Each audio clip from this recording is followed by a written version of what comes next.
All'Interporto di Padova c'è un nuovo terminal riservato ai semi-rimorchi, 215 stalli numerati da 18 metri ciascuno, dotati di staffe fermaruote. Il tutto su un'area di 35.000 metri quadri vicina al fascio nord dei binari e alle grandi gru a portale, un investimento di 4 milioni di euro.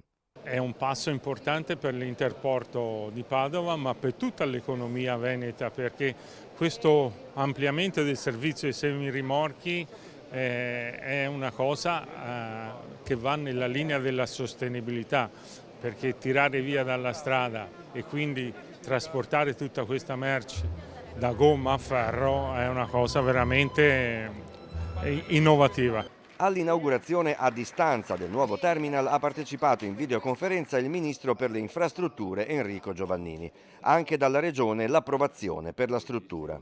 Padova è un nodo logistico importantissimo, insomma, l'Interporto di Padova è tra i più importanti a livello nazionale, quindi qualsiasi investimento per il suo potenziamento vuol dire sviluppo produttivo, ma anche la possibilità di poter fare una logistica sostenibile, una logistica green, quindi non parliamo di sostenibilità a parole, ma diamo anche un senso e un contenuto a questo e devo dire che l'Interporto di Padova su questo ha sempre dimostrato una grande sensibilità. L'Interporto è una società fondata nel 1973 da Comune di Padova, Provincia, Camera di Commercio e Ferrovie dello Stato, una realtà che da anni realizza utili e alleggerisce di traffico pesante le strade del Veneto.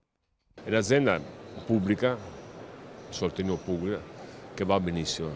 La dimostrazione è che è un'azienda pubblica gestita bene, parlo del Consiglio di amministrazione, chi la gestisce, il Tosetto, tutti i suoi collaboratori, se gestita bene può dare utile, può dare fatturato, può dare grossi risultati nell'ambiente. Anche in termini, pensate, se non sbaglio fa 9.000 treni all'anno, per 25 container vuol dire che porta via 9.000 per 25, vuol dire che porta via 200.000 mezzi dalle strade di Veneto, vuol dire senza Interporto sarebbe veramente guai.